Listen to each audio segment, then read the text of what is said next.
നമസ്കാരം, എല്ലാ കുട്ടികളും സൂപ്പർ സാറാണ്. മറ്റൊരു സേ ഇംപ്രൂവ്മെൻറ്റ് ക്ലാസ്സിലേക്ക് എല്ലാവർക്കും സ്വാഗതം. നമ്മളിന്ന് അടിപൊളിയായിട്ടുള്ള മറ്റൊരു ചോദ്യമാണ്. ഇങ്ങനത്തെ കൊച്ചു കൊച്ചു ചോദ്യങ്ങൾ എക്സാമിന് ഉറപ്പുള്ളത്, നിങ്ങൾക്ക് ചെയ്യാൻ പറ്റുന്നത്, അതാണ് നമുക്ക് വേണ്ടത്. അല്ലാതെ എക്സാമിന് വരുന്നതും ടഫായിട്ടുള്ളതാണെങ്കിൽ ആദ്യമേ തന്നാൽ നിങ്ങളുടെ അടുത്ത് എറിയും അല്ലേ.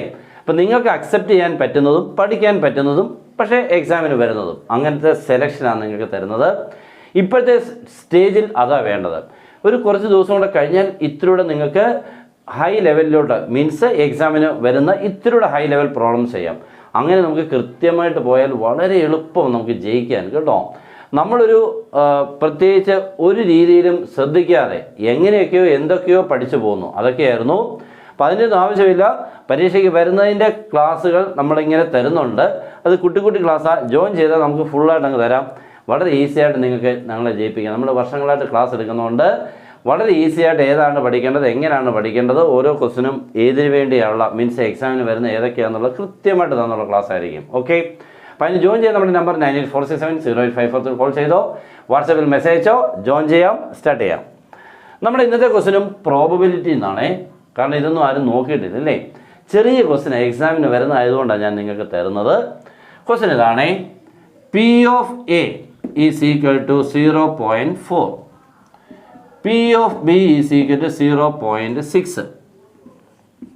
P of A intersection B equal to 0.3. Okay, ഇത്രയൊക്കെ തന്നിട്ടുണ്ടേ. കണ്ടുപിടിക്കേണ്ടത് find P of A given B. 2 P of B given A. 3 P of A union B. Okay ആണല്ലോ, എല്ലാവരും റെഡി ആണല്ലോ അല്ലേ പഠിക്കാൻ? വലിയ പഠിത്തമൊന്നും വേണ്ട, ഇതിന് കുഞ്ഞത് മതി. ഓക്കെ, അപ്പോൾ നമുക്ക് സ്റ്റാർട്ട് ചെയ്യാം. ഇവിടെ P of A given B, ഈ വരയൊക്കെ ഗിവൺ എന്നൊക്കെ ഉള്ളത് പഠിച്ചു വെച്ചോണ്ട് എക്സാമിന് വരും. ഇങ്ങനെ കണ്ട് ചരിഞ്ഞൊരു വര A B ഇടയ്ക്ക് ചരിഞ്ഞ് വായിക്കുന്നത് ഗിവൺ B എന്നാണ് കേട്ടോ.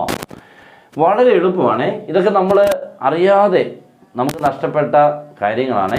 സിമ്പിളായിരുന്നു എന്നുള്ളത് ഇപ്പോൾ ചെയ്യുമ്പോൾ നിങ്ങൾ മനസ്സിലാക്കും. ഉറപ്പായിട്ടും എല്ലാവരും ഈ കാണുന്ന ഒരാൾ പോലും ഒരാൾക്കൊന്ന് ഷെയർ ചെയ്യാതിരിക്കില്ല. ആദ്യം കാണുന്ന ആൾ ആദ്യം തന്നെ ഷെയർ ചെയ്ത് മാക്സിമം, നമ്മുടെ ഒരു ആഗ്രഹം കൂടാണ്, വേറെ ഒന്നും കൊണ്ടല്ല ഞാൻ പറഞ്ഞത്. ഇത് മാക്സിമം കുട്ടികളിലോട്ട് എത്തിക്കഴിഞ്ഞാൽ നമുക്കൊരു സന്തോഷമാണ്. ഇതൊരു മരണ പോരാട്ടമെന്ന് ഞാൻ പറയുന്നത് വെച്ചാൽ വീട്ടുകാർക്ക് വളരെ വിഷമമുള്ളൊരു സംഭവമാണ്. നിങ്ങൾ ജയിച്ച് കാണുക എന്നുള്ളതാണ് അവരുടെ ലക്ഷ്യം. അതുകൊണ്ട് തന്നെയാണ് നിങ്ങൾ പഠിക്കേണ്ടതെന്ന് പറയുന്നത്. നിങ്ങളാണ് ഇപ്പോഴത്തെ ഇവിടുത്തെ താരം. ഓക്കെ, അവർക്ക് നിങ്ങൾക്ക് സൗകര്യങ്ങൾ ചെയ്തു തരാമെന്നുള്ള പറ്റുള്ളൂ. നിങ്ങളാണ് ഇതെല്ലാം അങ്ങോട്ട് പഠിച്ച് കാണിച്ച് ജയിച്ച് ഇറങ്ങേണ്ടത് കേട്ടോ. അപ്പോൾ എല്ലാ ഫെസിലിറ്റീസും അവർ തരും, നിങ്ങൾ പഠിച്ചേക്കണം. ഓക്കെ, അപ്പോൾ സ്റ്റാർട്ട് ചെയ്യാം. ഒന്നാമത്തെ P of A given B.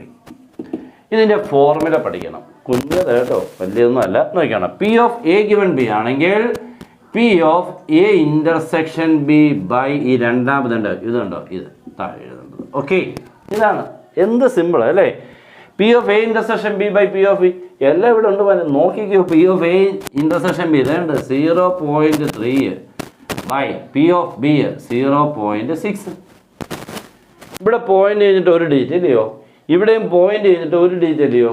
അങ്ങനെയാണെങ്കിൽ രണ്ടിൻ്റെ പോയിന്റ് അങ്ങ് എടുത്തിട്ട് ദൂരെ കളഞ്ഞിട്ട് 3/6 ആൻസർ 1/2. That's all. കഴിഞ്ഞു. Next P of B given A. അപ്പോഴും numerator P of A intersection B ആണ്. ഓക്കെ, അപ്പോൾ ഒരു കാര്യം പഠിച്ചു, A given B ആണെങ്കിലും B given A ആണെങ്കിലും ഫോർമുലയുടെ ന്യൂമറേറ്റർ സെയിമാണ്. ഓക്കെ, ഇവിടെ കണ്ടോ, ഇവിടെ B അല്ലേ ഉണ്ട് ഇവിടെ വന്നത്, അപ്പോൾ ഇവിടെ A ആയിരിക്കും. P of ആരായിരിക്കും? A. P of A intersection B by P of A. P of A intersection B എത്രയായിരുന്നു? 0.3 ഡിവൈഡഡ് ബൈ 0.4. ശരിയല്ലേ? ഇവിടെയും പോയിന്റ് ചെയ്തിട്ട് ഒന്ന്, ഇവിടെയും പോയിന്റ് ചെയ്തിട്ട് ചുപ്പം പോയിന്റ് കളഞ്ഞേക്കണം. 3/4 കട്ട് ചെയ്യാനില്ലാത്തതുകൊണ്ട് അങ്ങനെ ഇട്ടാൽ മതി. അപ്പോൾ അതും ക്ലിയർ ആണല്ലോ. മൂന്നാമത്തെ P of A union B. അതുകൂടെ കഴിഞ്ഞാൽ നമുക്ക് 3 മാർക്കിൻ്റെ ക്വസ്റ്റ്യൻ ആണ് കേട്ടോ. P of A union B. P of A union B ഇത് നമ്മൾ +1 പഠിക്കുന്നതാണ്. P of A union Bയുടെ formula P of A plus P of B minus P of A intersection B. P of A എത്രയായിരുന്നു? 0.4 plus P of B 0.6. നിങ്ങളിതൊക്കെ കാൽക്കുലേറ്ററിൽ അങ്ങ് ചെയ്തോണം കേട്ടോ, തന്നെയൊക്കെ ചെയ്യാൻ പോയി തെറ്റാൻ സാധ്യത കേട്ടോ. Minus P of A intersection B 0.3. ഇപ്പോൾ 2 പ്ലസും ഒരു മൈനസും. അപ്പോൾ അപ്പോൾ 0.4ഉം 0.6ഉം കൂടി തമ്മിൽ ആഡ് ചെയ്താൽ 0.4 0.6 6 4 10 1 സിസ്റ്റം ഒന്ന് ഇങ്ങനെ കൂട്ടി അല്ലേ. അതിൽ നിന്നും മൈനസ് ചെയ്യുന്നു 0.3 അല്ലേ. 0.3 മൈനസ് ചെയ്താൽ ആൻസർ 0.7. ഓക്കെ, കഴിഞ്ഞു. ഇത്രയേ ഉള്ളൂ. ഇത് നിങ്ങൾ കാൽക്കുലേറ്റർ അങ്ങ് ടൈപ്പ് ചെയ്താൽ പുള്ളി ആൻസർ തരും. ആര്? കാൽക്കുലേറ്റർ. അത്രയേ ഉള്ളൂ കേട്ടോ. അപ്പോൾ സിമ്പിളായിരുന്നു. ഇങ്ങനെയുള്ള കൊച്ചു ക്വസ്റ്റ്യനും ഇമ്പോർട്ടൻ്റ് ആയിട്ടുള്ളതും നിങ്ങൾക്ക് പറ്റുന്നതും ഇതാണ് നമ്മുടെ മാക്സിമം ഇപ്പോഴത്തെ സെലക്ഷൻ. ഇഷ്ടപ്പെട്ടാൽ, പ്രയോജനപ്പെടുന്നെങ്കിൽ, മനസ്സിലായെങ്കിൽ ഒട്ടും മടിക്കേണ്ട. മാക്സിമം ഷെയർ ചെയ്യുക, ലൈക്ക് ചെയ്യുക. Good bye.